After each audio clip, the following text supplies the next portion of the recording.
E aí, aqui é o Alto do canal Altos Assuntos e é um prazer te ter por aqui. E bem, desculpa, viu, gente? Demorou um pouquinho pra eu trazer a análise desse segundo episódio de Invasão Secretas. Essa série maravilhosa que está conseguindo a proeza de ser a segunda pior audiência da Marvel. Acontece, né? Enfim, é uma série meio sem nada ainda, mas esse segundo episódio eu achei mais legal. Tipo, se o primeiro episódio pra mim foi um 4, esse aqui foi quase um 6. Tipo, eu vou explicar o porquê, resumindo ele aqui. O episódio começa de uma maneira meio esquisita, porque tem lá, enfim, os agentes lá da SHIELD lá com os Skrulls, daí os Skrullzinhos estão numa sala assim, daí mostra o Nick Fury jovem. E de primeira cara eu já estranhei assim, ele tava com uma maquiagem meio esquisita, assim, parecia que o rosto dele tava meio esticado.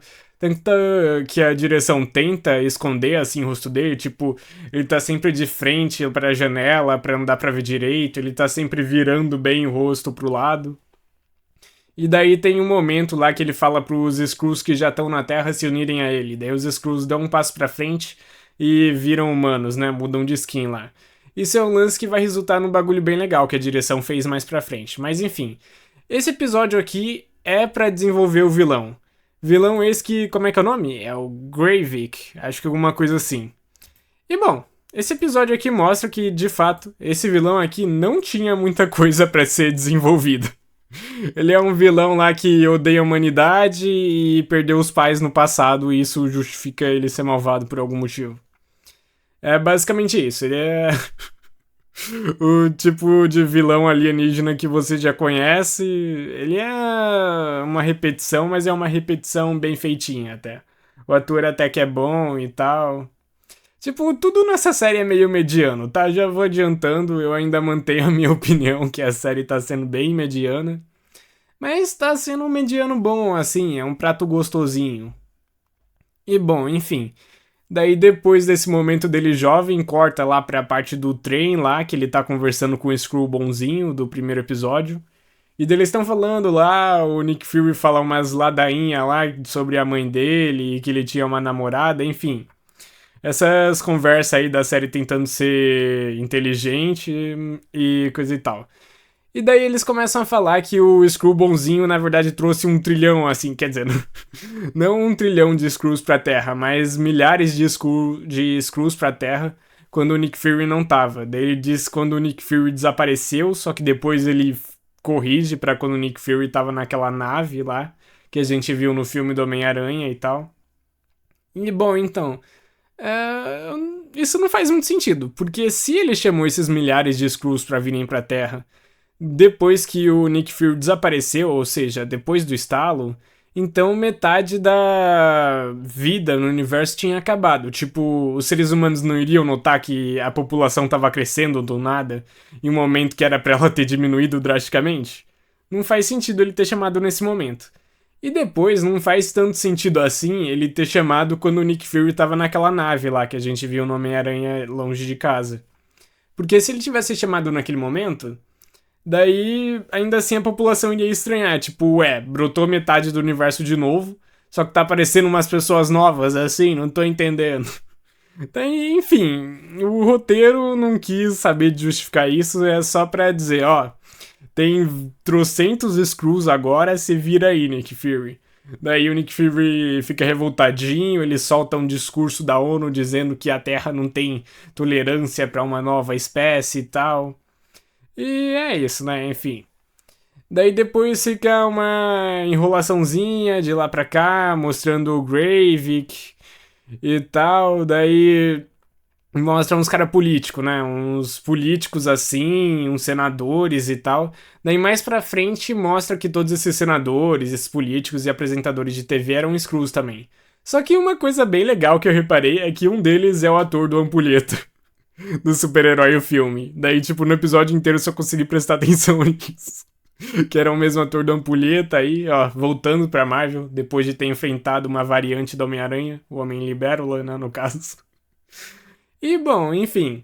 Daí sim vai ter um momento legal. Esse é o único momento que a direção faz um negócio que eu realmente, ó, bato palma. Que é no caso que tá tendo lá uma discussão com o Gravik lá, Ele tá explicando que quer ter guerra lá, porque os seres humanos são cuzões, e então isso justifica, né? Aparentemente. Então, daí os Skrulls que concordam com ele fazem exatamente o que os Skrulls que concordavam com o Nick Fury no primeiro episódio fazem, só que inverso, eles dão um passo pra frente e mudam a skin humana pra... assim, pra aparência de Skrull, né? E cara, esse sim foi um momento bem legal da edição, foi uma parte que eu gostei de verdade. Mas daí o episódio continua, né? E corta lá pro Máquina de Combate, que tá passeando aí entre as séries da Marvel desde sempre, fazendo vários nadas misturado com coisa nenhuma. E aqui ele apareceu pra demitir o Nick Fury. Tipo, o Nick Fury joga um papinho. Olha só, nós dois somos negros no sistema americano, não tem como você dar uma força aí. Eu vi que você já conhece os Skrulls. Daí Máquina de Combate taca meio lá que um foda-se e demite o Nick Fury. E é isso, essa é a função dele dentro dessa série. E bom, então, daí mostra mais um pouquinho lá do Gravik lá, porque corta lá pra um Skrull que tava sendo torturado. E daí esse Skrull eu fiquei, nossa, a Marvel tá mostrando sangue, porque apareceu aquela mulher lá de vermelho que eu citei no vídeo anterior, né? E ela corta o dedo desse Skrull, eles mostram explicitamente, tipo, caramba, a Marvel de fato tá mostrando sangue, olha só. Daí depois chega lá o Gravik lá pra libertar esse Skrull, daí tem uma briga lá toda mal filmada e picotada, mas é uma briga violenta, então só por isso já compensa. Porque, tipo, pros padrões do MCU, das coisas canônicas, isso aqui foi o auge da violência, tipo, foi a coisa mais violenta possível que você pode esperar da Marvel.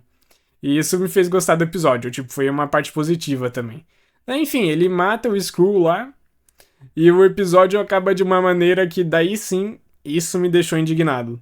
Porque mostra o Nick Fury chegando em casa lá, ele tá cabisbaixo, falou, poxa, nesse episódio não aconteceu nada de útil, eu só fui demitido e tal. Ficaram cobrando pra eu chamar os Vingadores, só que a série não tem orçamento pra isso. E daí ele chega lá e a gente descobre que a esposa dele é um Skrull. E aparentemente ele tá ciente disso. Tipo, pô, cara, como assim? Que negócio mais nojentinho, hein? É um que? Um furry dos aliens? Tipo, ai, sei lá. É um retcon assim que. Ui, que trocinho nojentinho, hein? Mas enfim. É um episódio que serviu pra mostrar que o vilão perdeu os pais e é isso. E ele sente raivinha. E esse plot aí da esposa do Nick Fury que eu não entendi. O porquê que eles fizeram isso. Tipo, ai, cara, tinha que fazer isso? Tinha que fazer esse retcon, sério mesmo? Mas enfim, eu gostei desse episódio, justamente pela ação lá do Gravik, lá dele resgatando o outro Skrull, entre aspas. Foi um episódio legalzinho. Só que, assim, o ator do Ampulheta aparecendo foi a melhor coisa, tá? Pelo menos pra mim, na minha cabeça, eu fiquei vendo lá a cara dele e foi legal. É, continua sendo só uma série que existe, mas é uma série que existe legalzinha. E essa foi uma análise um pouquinho mais rápida que a anterior, mas é que realmente não tem muita coisa pra falar desse episódio. Ele foi bem mais de ação e pra desenvolver o vilão, né? As poucas coisas que tinha pra desenvolver dele. E é isso. Bom, espero ver você aqui em outro vídeo. Obrigado pela audiência e falou! Lâminas de titânio cortam até diamante. Eu não estou com nenhum diamante.